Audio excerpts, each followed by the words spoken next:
do not be scared of AI. Girl, I'm like me and ChatGPT and Claude I feel like I should pay them a monthly stipend because the amount of money that I have made just with the help of the AI open source and Claude, you would think I have a team of 100.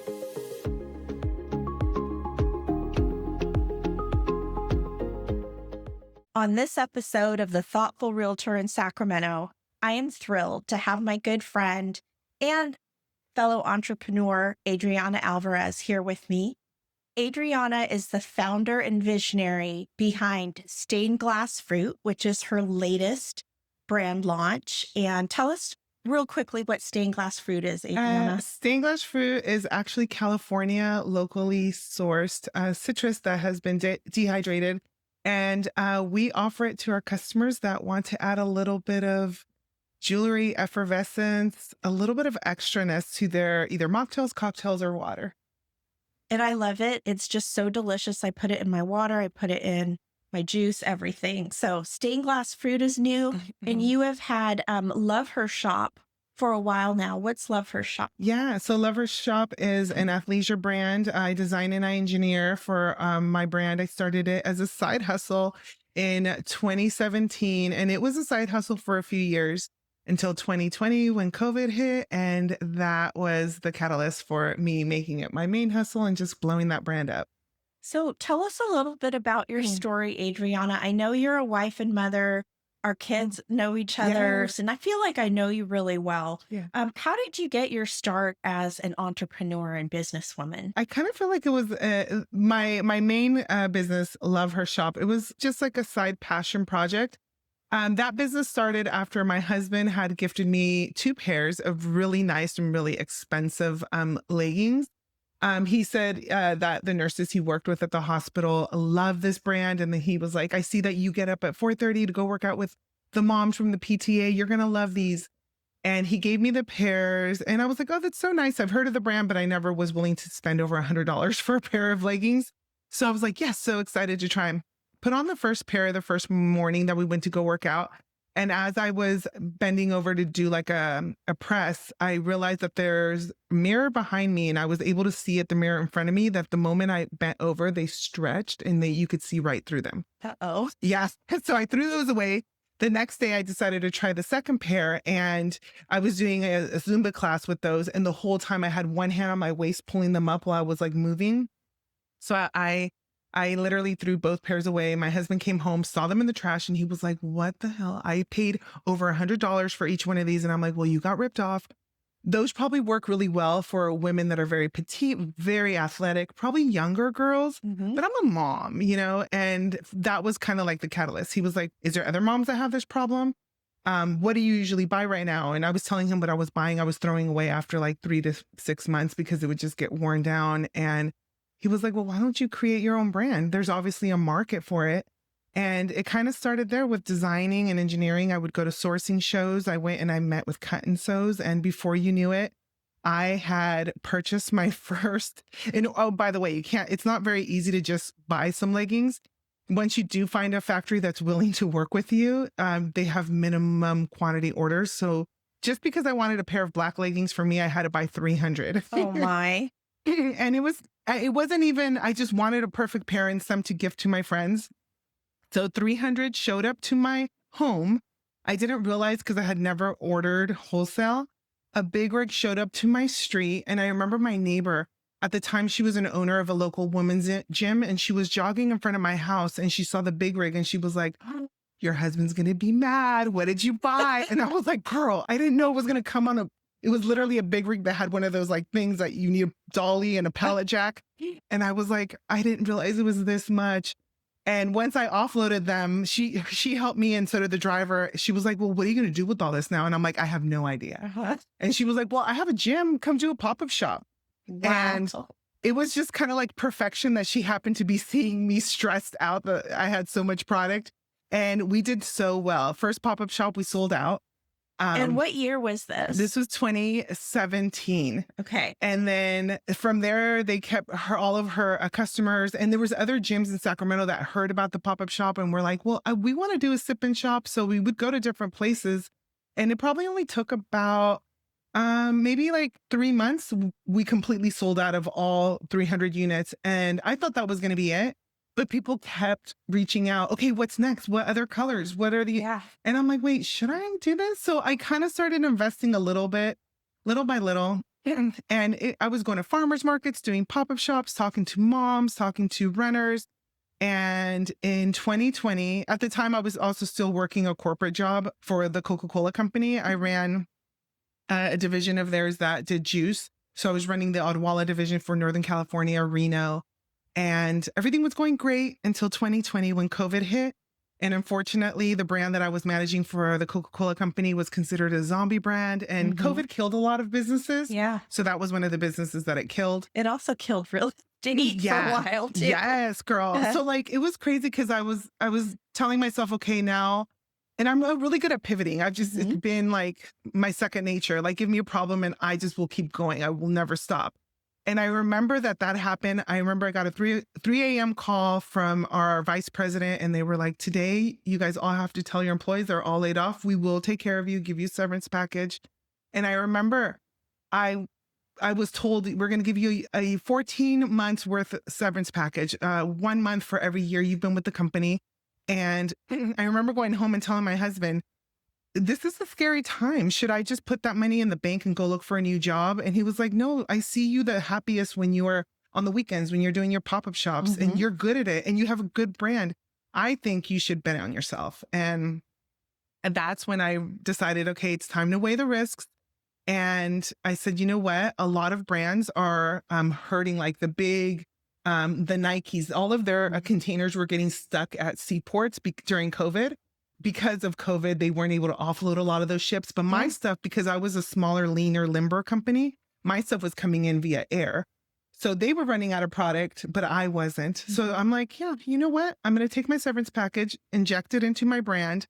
And I just kind of got to work. I put my kids to work because, they were like school from home. So they would do school. And then just immediately after school, I'd feed them lunch. And then I'd be like, all right, guys, help me ship out product. Yeah. So I had everybody in my household working. After that first year of COVID, I went to go do my taxes. And my CPA was like, what are you doing? And I'm like, what? Why? And she's like, I hope you have a lot of money saved up because you're going to owe a lot in taxes. And I was like, what do you mean? And she's like, you sold over $1.5 million in product. Wow. That was your first year? My first year of having an online business. Because that's when I went from pop-up shops, because those closed down, to online.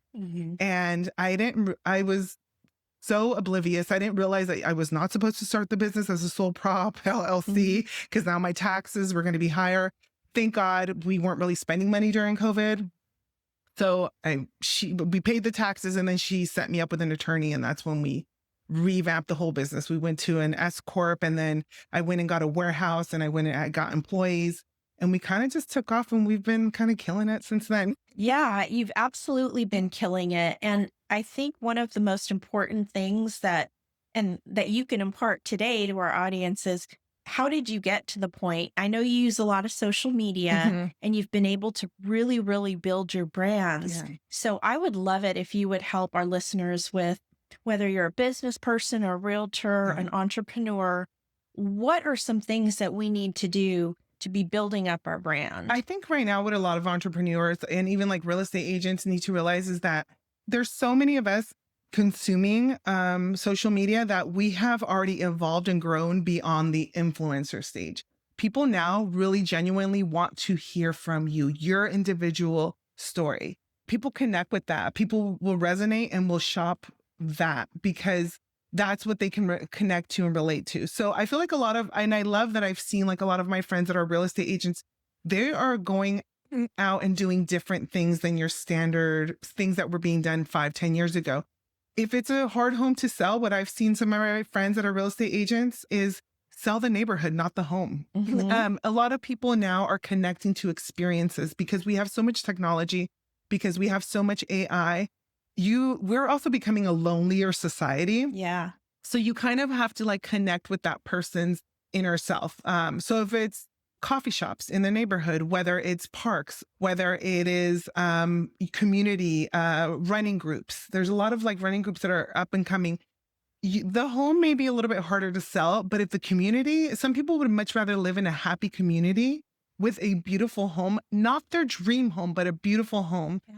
And then from there evolve. So I have been seeing a lot of people just be more realistic when it comes to social media, I love telling that. real stories and sharing with something that you can connect with as an individual. Yeah, I think, stories are so Mhm. important. I completely agree that that's where we're connecting with people and we find our tribe, right? We Yeah. find those people that our stories resonate with and Yeah. that but with real estate, like you said, if you're in love with the neighborhood and that resonates with you, doesn't matter if your house isn't that perfect. You want to Right. be part of that. Yes. And so I think that's a great way to capture an audience. Yeah. I've even seen some real estate friends that are really good at social media. What they do is they've even they found the best parts of the home, whether if it's a beautiful kitchen, then they will host a small dinner party, make a really cool reel clip on making a meal in that kitchen with friends, putting together charcuterie boards, doing a wine night. If it's a beautiful patio, using the patio and showcasing the patio. Because what you're selling to your customer is the life, not the home, the life that you can have in that home. Yeah. So if it has a beautiful backyard with a swimming pool and it's 100 degrees in Sacramento, yes, throw a pool party, girl, and show them what they can have. Yeah. That's probably what will sell the home. And a lot of people think that, oh, you have to love the whole home. No, you don't. You have to love yourself in that home or pieces of that home. Mhm. Hmm. That's really good advice, Yeah. Adriana. You know, I'm not super great at social Yeah. media. You're an expert. I Yeah. consider you an expert. What advice would you give to someone that maybe isn't as savvy as you, more like maybe my level or even beginner level starting out with social media? Well, I actually was not really savvy at social media. I just got very lucky with the team that I created around me. I was lucky enough to get the generation that's behind me. I have a lot of interns and a lot of employees that do know all of the social media. I was always very intimidated by TikTok, also CapCut.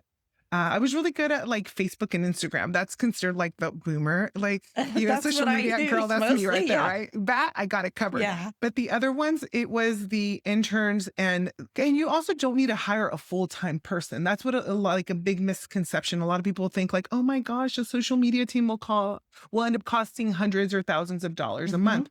It won't. A lot of my interns are college interns that come in and work with my brand, and then we take like 2 hours a week and we'll just work on social media videos. Hmm. Sometimes we also just record a lot of really good content and we probably don't even use it until like a month later when we think about something that we recorded and we're like, oh, we can reuse that. A lot of people don't also realize that you don't need to make new content for all platforms. You can just recreate or edit what you've currently made and repurpose it for other Hmm. platforms. I feel like a lot of people also don't realize that there is outside of regular social media, there is Reddit. That I feel like that's a space where people go to find the truth. You get Hmm. sold things on Meta, Yeah. but you get the truth about things on Reddit. Interesting. Yeah. And then also Pinterest. A lot of people forget Pinterest is a visual. I love Pinterest. I love it too. But think about it. A lot of the brands that you can now find, it's through inspirational photos. So if it's, and as a real estate agent, if you have a collection of beautiful homes, then you can probably be that girl that shows the best kitchen decor. But then people are going to click on that and be like, wait, who's this person? Oh, I'm going to follow her. Now you have a captivated audience that who knows down the line, that person that followed you because of that amazing kitchen you posted can now be your future customer. Yeah. And I think it's really important to just start at where you're at. Yeah. You're not going to get to expert level overnight, but No. just start where you're at. And that sometimes the hardest thing is Yeah. just starting to do it. And one thing I've noticed is you do get better over time. So, Yes. like, even with me, I've noticed slight improvements as I keep going. This stuff doesn't happen overnight, No, right? I mean, it how long has doesn't. it taken? Well, that's one of the, I think, biggest pieces of advice I give my friends that are entrepreneurs or starting new businesses. I tell them do not overthink and do not overspend. If you spend too much time trying to create perfection, you're never going to launch whatever product you're working on. Posting a video should not really take more than an hour. Mhm. If you are sitting there trying to edit to perfection, and I'm sorry to tell you this, but a lot of people are just scrolling. So they're not even catching the imperfections. you're the only one that's going to ever be that critical of whatever you're posting. It might be a little bit messy, elementary in the beginning, but at least you started it. And now you have a base that you can grow from. I think a lot of people are their biggest blocks because they are overthinking it, then they never start it, or they do it and then they let go of it. You need to just start it and then keep going. Yeah. And for our Sacramento market, I think it's so easy to kind of get into the storytelling mode Hmm. that you were talking about, just with open houses that Yeah. we do, or I've even seen realtors do it when they're in the car on the Yeah. way to meet a client and they start talking about the neighborhood or they talk about their appointment. I think it's just like you said, it's so important to just make that personal connection with Yes. your audience so that they get to know, like, and trust you because Because we you're, like to work with people we know, like, yeah. and trust. And I feel like real estate agents are if there was a group of people that I know I would want to be like besties with, it's always real estate agents because they're the ones that are We're like, fun. yeah, you guys are fun. I mean, and you would think that I have multiple homes throughout the United States based on how many real estate agents I follow throughout the whole US. I mean, because there are some real estate agents who are really engaging. Like Yeah. there's some people that are like, I'm going to show you the best like Mexican spots in the LA area. And I know that they're real estate agents, but they already captured me on their content of like Right. showing me what's, the hottest spots to go eat and when I'm in LA. So that's what also you have to realize that it's not always sell, sell, sell. You can indirectly sell by just captivating the audience first with your own personal brand. I And love real that. estate agents, you guys are a personal brand. Yeah, we absolutely are. And I think, like you said, it takes time to build that up, but just start doing it. Yeah. So I want to shift gears a little bit and talk about, I feel like you're always on the cutting edge Yeah. of new things, the new generation. I'm Yes. Generation X. So I'm an these Xer too. millennials and Yeah, the millennials are different. but tell us what trends you're seeing now for, people in the housing market, Yes. younger people that are looking to buy or not looking to buy. So what I'm seeing in the new generation is they're more of a shared economy generation where they would rather rent or have like a shared space. They also tend to be well, it's weird because I have like older nieces and nephews and even like an older son that's in the college age group. And I remember at that age me thinking like, okay, my next step is like getting married and having kids. And he was like, girl, that is not happening for years. Mhm. I can tell this new generation is more, they call them double income, no kids, dinks. And a lot of them also have double income, no kids with dogs. So they're choosing dogs over kids. So I think what you can do is then look at that and make that a power move for you as a real estate agent. If I were to have and they have a lot of money, by the way, this generation that's coming up behind us, they've Of course, saved because a they lot of don't money, have any kids. right? So Where does their money go? I say then work with that, with who they are. So, for example, I have a neighbor in my neighborhood. She makes really good money renting out her pool on an app called Swimly. So if I was going to be, trying to sell to the new generation that has income but has no kids and is intimidated at the monthly mortgage payment of a home with a beautiful swimming pool, you can kind of educate them. Okay, yes, this is an investment, and yes, you will be making a monthly mortgage payment, but you are a shared economy, so they're going to be more comfortable renting out their space. There's apps out there such as Swimly where you can rent your backyard. If you have a great backyard with a beautiful pool, if you live in a city like Sacramento where it gets over 100 degrees in the summer, you're going to make clean up every That's the summer. first time I've heard of this when you told Yes. me today, and I was just amazed because, like you said, not everyone has a pool, and then they only use a certain part of your yard, Yes. right? Yeah. There's actually a home in Sacramento that's very popular on Swimly. And she doesn't even have a pool. She just has she has a spa area. She has like a meditation lounge area with wind chimes. And then she got one of those like saunas.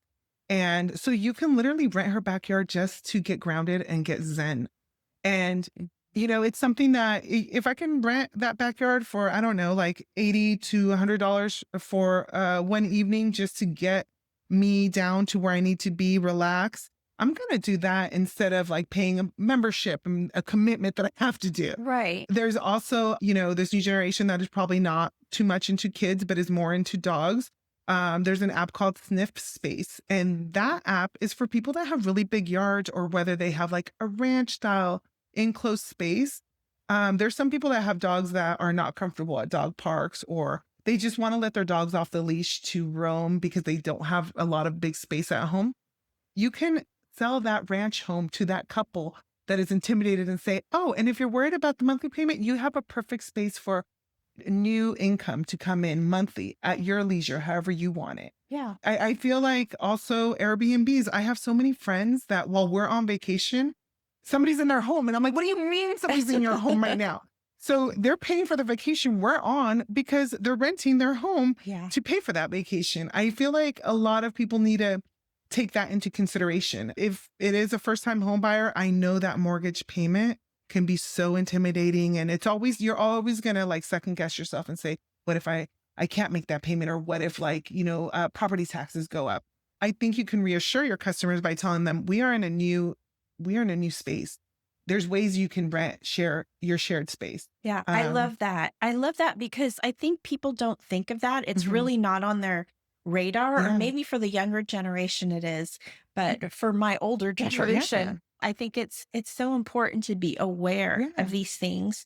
And when we were talking the other day, you were telling me about, I think, some legislation Mhm. that came up in I don't know if it's Sacramento or California, where Yes. you can use your You can home as a business. Tell us about that. there's it was an assembly bill, I believe it's 616, and where you can have, and it's different counties in California. So you would want to check if in your county it has been passed by the county board, but you can have like a micro kitchen that you can, and it's so cool. It happens all over LA. I actually went to one when I was in LA last time, and it was the most beautiful home. It had a backyard that had these really nice, beautiful trees. It was a husband and a wife, and they were just serving matchas. And their backyard was so beautifully like decorated, and it was very homely and eclectic. But the coolest part is that I felt like I was going to like a speakeasy. I opened up the side gate. It feels like literally you're breaking into somebody's house. But as soon as you open, come through the back Yeah. entrance. as soon as you open up the side gate, out of nowhere, there was all these people on their laptops working in the serene backyard, and a husband and a wife were at their kitchen that opens up to their backyard calling out matcha orders. So in that county of LA, they had already approved it by the board. It was already approved in the state of California. So there's just different counties that are catching up. But you can have a micro kitchen out of your home. And you can also even sell hot food with that license. There are other counties that haven't approved that yet. So then what you can look at is a cottage food license. Cottage food is different than the micro kitchen because for the micro home kitchen could be anything that's warm, anything that does need to be refrigerated. The cottage food license is something that does not need refrigeration, that can be shelf stable, such as if you want to make granolas, jams, if you're a really great baker, or if you're really good at making like candies, anything, teas. There's actually I love that I have to drive my kid through this area because there is a mom that I met, and I remember I saw her sign the very first day she set it up. She has a cottage food license. It's in the neighborhood that I take my son to school. And I remember she had a little tiny sign on the corner, and I really couldn't even read the sign. It was so tiny. So I pulled over, took a picture of the sign, then zoomed in because, So small. yeah. And I was like, oh, she's selling sourdough bread from her home. I saw the address. I put it in my MapQuest. It was just around the corner. And turns out that this girl had the most beautiful, it was like a really pretty armoire, and it was right at her front door. And it had a little Venmo, PayPal, Zelle key, like a QR code. You would go up to the armoire. You can pick what you want. You scan the code, you pay her, and you take it. And it is the best sourdough. Girl, I was Wow. so excited. I had to like share online. She now does it on the weekends. It's now her main source of income. And now she's also selling like to different farmers markets, like third party. So things like that you could be doing. If you're semi-retired, or if you work from home, but you can throw down on some brownies or some cookies, Yeah. or then that could be your extra source of income from your own home. Yeah. What are some of your thoughts about how the Sacramento market is changing and just neighborhoods in Sacramento in general, people may be looking to move here. Yeah. What are some things that you have noticed about the real You know estate? what's crazy that I didn't realize how lucky we are in Sacramento until I have friends visit from out of town when they are the ones that like bring it to my attention. Like, what do you mean you guys have biking trails? Oh my gosh, I've never seen this many trees in one place. City of trees. Yeah. Yeah. We're the farm to fork capital. There's always such cool events. We are the farmer market kings and queens. Like, Yes. Yes. and we also like you can get fresh produce. You can make events out of your weekends just because of where we're at. If I want to hit up a winery, I can drive less than an hour from my home up to Zamora. It's not even a Yeah. wine country. And I can go to a winery there. If you're near El Dorado Hills, there's so many hidden, like very cool little nooks of wineries, of very like easy to cheap, don't have to invest a lot for weekend trips. Yeah. Kayaking, we have water, we have it all. Like not to brag, but we We shouldn't brag do. too much because girl, then it'll be hard to to live here. Yeah. But Sacramento, I think that's what we forget. We become numb to the fact that do you know that like just 3 miles away from us, people don't even have half of the things we have. Yeah. So I think that's what we have to like remind if you are a real estate agent and you are bringing in a new family, people that are moving here for work. There's so many corporations that are now moving to Sacramento, like Amazon. A lot of you're going to see a lot more of like the Metas, a lot of the companies that are doing the IT and the AI. Well, Meta just invested, I think, in downtown Sacramento for Sac State, this whole Sac Yeah. State campus that's going to be down there. I feel like right now is the best time to be a real estate agent with a combination of what we are building in our community, the little specialty quirky things that you can find in Sacramento. Also, the fact that we have AI. And if you're a real estate agent and you're not using AI for every aspect of your business, you're missing out. Do not be scared of AI. Girl, I'm like me and ChatGPT and Claude should be, I feel like I should pay them a part, like a monthly stipend because the amount of money that I have made just with the help of the AI open source and Claude, it's, you would think I have a team of 100. Yeah. I mean, I think it's great. And you're so right on that. Mhm. Just if you're not leveraging AI, you're really going to be left. And don't be intimidated. You know how I learned AI, with my intern, but then it was a lot of like, I don't let myself doom scroll on social media apps. What I force myself is if I catch myself on the social media apps, because, I have to be on them for my businesses. But then sometimes, girl, I'm not going to lie, I get sidetracked and I'm like, oh, really pretty nails. Oh, pretty cute puppy. I stop myself and I say, no, I'm going to mess with my algorithm to force me to educate myself. So like I do searches for show me short videos on AI and e-commerce brands. Mhm. So enter those keyword searches when you find yourself doomsday scrolling on your Mhm. phone, because now what you're doing is you're training all of these apps to become kind of like your teachers. If you plug that into the algorithm, everything that you're going to scroll is going to be educational to you, whether you like it or not. Yeah. So that's definitely a big tip that I would tell people is if you are intimidated by it, watch a video on how somebody, and that's the thing, social media will never do long videos. So if you have like 30 seconds, a minute, 3 minutes, watch those videos and at least watch them 3 a day. And you'll be so impressed with like how much you'll start adapting those into your everyday work. So I feel like you're really on the cutting edge of a lot of things, Adriana. And I really want to pick your brain Mhm. about if someone's looking for a real estate agent now and you're trying to get your name out there, you're an agent. What advice would you give to an agent to just really stand out? Would it be like their customer service? Would it be their marketing?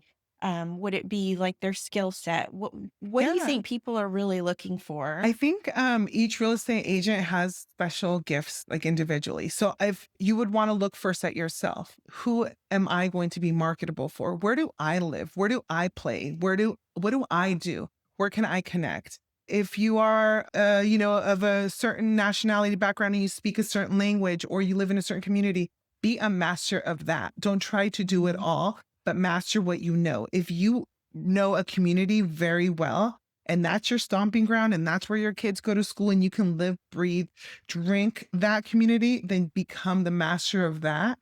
Also, the other thing is like I feel like a lot of people get a little bit scared when they're selling something. They don't want to come off as like too pushy or they're doing the most. So just get comfortable with being very natural about telling people what you do or conversations with people like, oh, I have a lot of friends that I had no idea that they had multiple homes and this is what they do as a business. It wasn't until we had a really friendly conversation, like a trusting conversation that I realized like, oh, and that's when you'll hear also if you're just in general genuinely you, people will recommend you. So even if I'm not looking for a home, but I know a friend that wants to have their kids that go to a certain school that your kids go to school, I know I have many real estate friends, but I know which one I will get her in contact with. So don't forget, you're going to sell to everybody without you knowing. So just make it as natural as you can. Be a big pillar in your community. Put yourself out there. Don't be intimidated. Who cares what people think? That's so hard to get over is who cares what people think? Don't care about what other Yeah, people you, think, you have to just be genuinely you. And it's crazy. Also, the other thing I tell a lot of business owners is when they're starting, I tell them get comfortable with the fact that your friends and your family are not your customers. Yes, girl, you said Yeah, it. because there is a lot of times that I hear like new entrepreneurs and they're like so upset and so offended that my sister-in-law did not repost that. Yes. Girl, your sister-in-law is not your customer. Yeah. Okay. You do not want her money. She would never even give you her money. Who you want is the people that have the money, that are your demographic, that are your clientele. So be okay with the fact that a lot of the people closest to you will not be your biggest cheerleaders and advocates. I tend to see other entrepreneurs be the biggest cheerleaders of entrepreneurship and then strangers. Actually, all of my money has been, given to me by people that really didn't know me or my brand, but just fell in love with it because I provided them a good brand, a good service. Yeah. So that's the other thing that you really can't worry. Remember, when you're talking into that camera, when you're sharing something about your business, you're not doing it to impress your family and friends. You're doing it to connect with that one person that you may be beneficial to in their life. I think that's such a good point about, your friends and your family are not necessarily going to be your best customers. Yeah. I know for me personally, I've had that experience where it's like, oh, okay, a family member decided to Are you use. going to give me a discount? That's what they always say. I'm like, But yeah, it's like, and you have to just let them, yeah, right? yeah, you just really do. just let them. And just the other point that you made that I think is really critical for no matter who you are and what business you have is authenticity. Really leaning into your authentic Yes. self and embracing that and just not trying to be something that you're not, because people can see that a mile away. They sure can. So I think those are some really, really good points. It takes courage to do that. It takes courage to put yourself out there and your authentic self out there, right? Because we all have our masks and Yeah. we all are different things to different people Yes. sometimes. And so, but like you said, I think your people will find you. Yes, they will. I think you're an inspiration. Thanks. I mean, you're definitely an inspiration to me and my family. And you have a background in entrepreneurship. Your Yeah. family does, right? Yeah. Because My parents were immigrants from Mexico that came to this country. My dad, I think, had a third grade education. My mom, high school. But yeah, my dad literally worked himself from the bottom, selling tacos in Tijuana, to then being a busboy, to then being a dishwasher, to then learning really good English, being a bartender. And before you knew it, I was probably about a year old and he opened up his first restaurant, which was in Marin. And there was no other Latinos there at the time. And there wasn't really any Mexican restaurants in Marin. in Marin, girl, out of all places that we landed. Like, girl, I didn't even know I was Mexican growing up because I thought just me and my family spoke a secret language. Yeah. But I love that my parents were fearless. And I didn't realize that their entrepreneur story was way different than mine. Theirs was a lot of fear and a lot of like risk. And I just saw theirs and I thought, this is such a cool life. Like your whole family gets to work together. I was like child labor in their restaurants, not knowing that I was just there learning because they didn't have somebody to babysit us. Yeah. So for me, my entrepreneur journey is really I have more control and I make it happy and I have flexibility. And I hope the next generation behind me, like I have a son that also has his own brand. Tell us about that. Yeah, so my son Adrian graduated 2 years ago. His senior year, he came to work with me the summer before his senior year, and it was funny because one day after work, I was like, "Oh, so how did you like working? You just see how hard it is." And he was like, "Girl, this is not hard. I could do this." I was so mad because that was not. I was like, "Oh my god, how you not? How are you not in awe and respect of the grind that I do?" And that was how I felt about my parents. And I realized that his generation, they have all the tools. They know how to work everything. And I remember her telling me, like, if you let me borrow $30,000, I bet you I can do this. And I was like, what? So I was like, yeah, we'll let you borrow the money. But I really, truly wanted him to fail. Like, I Mhm. wanted him to struggle, you know? Yeah. I wanted to This later, isn't easy. yes, I wanted to Yeah. show him that it's not as easy as you think. So I let him borrow the money. I took him to a few sourcing shows. He played volleyball and he ended up launching his brand his senior year right before he graduated. And he blew Which it. is called It's called Era's Shorts. He Love 'em. designs, yeah, he designs like sports shorts for volleyball, for basketball, and he's expanding his line so much. He sells to club teams. He kicked ass. And I was so happy for him. But at the same time, I'm like, how? How was this so easy? But then I realized it's because he's using all the tools that I didn't use, that I was scared of. And he's also absorbing everything that you've done and Yes. seeing you do it. Yes. So I'm sure he's absorbing all that too. Yeah. So if you weren't doing what you were Yeah, were it probably doing, wouldn't have like been the catalyst to set him up. yeah. So, but I am proud of him. He definitely, it's so, I mean, the best part is I don't have to pay for college anymore because he's in his own college.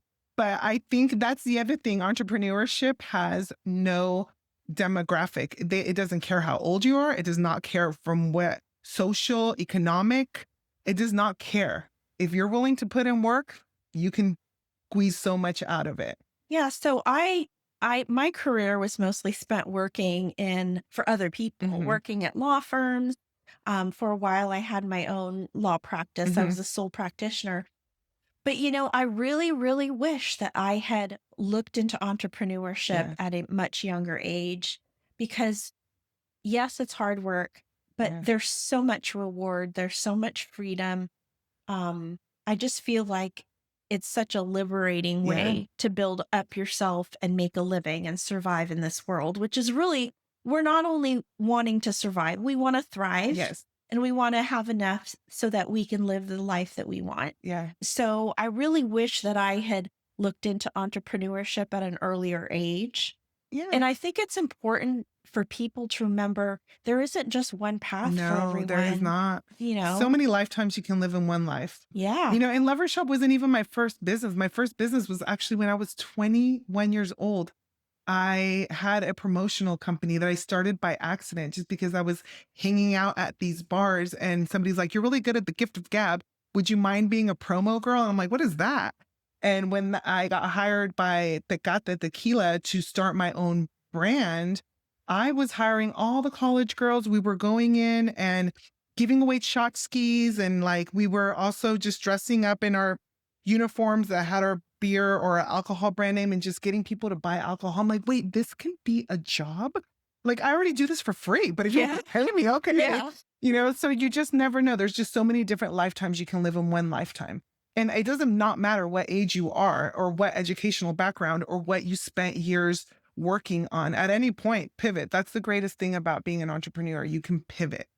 Yeah. And just also, like you said, multiple lifetimes, Mhm. multiple careers, be willing to change and adapt Yeah. as your life goes on.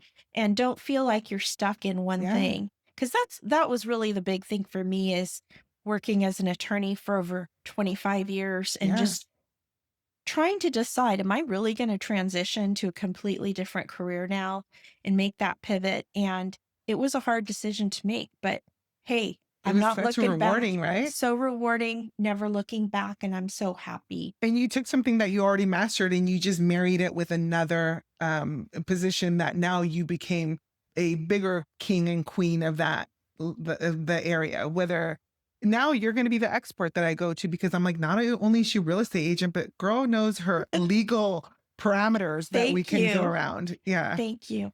Adriana, I'm just so happy about the positivity and You elevate everything that you do. You elevate everyone around you. I Yeah. appreciate you as my friend, and I am just really honored to have you as a guest today. Thank you. No, I appreciate you. This is like something that I'm so happy our kids brought us together because I know it's going to be always a lifelong two boss girls that are going to keep growing. Yeah. And tell us where we can find you if there's people in the audience and they Yeah. want to. So my brand, Love Her Shop, it's all 100% e-commerce, and you can find us at lovershop.com.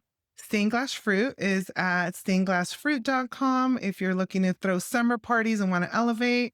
And then our son's brand is erisshorts.com. And who knows, by next year I might have two more. Girl, my ADD won't let me sit like still for too long. Well, thank you, Adriana. It's been great having you here. And if you're looking for some positive influence and some ways to go about building up your brand, you need to watch this episode. Have a great day. Until next time, thank you for listening to The Thoughtful Realtor in Sacramento, where thoughtful guidance and local expertise support your most important real estate decisions. If you found this episode valuable, please like, subscribe on your favorite platform, whether Apple Podcasts, Spotify, or YouTube, and share it with a friend. I appreciate you being here. Clarity, strategy, thoughtful execution.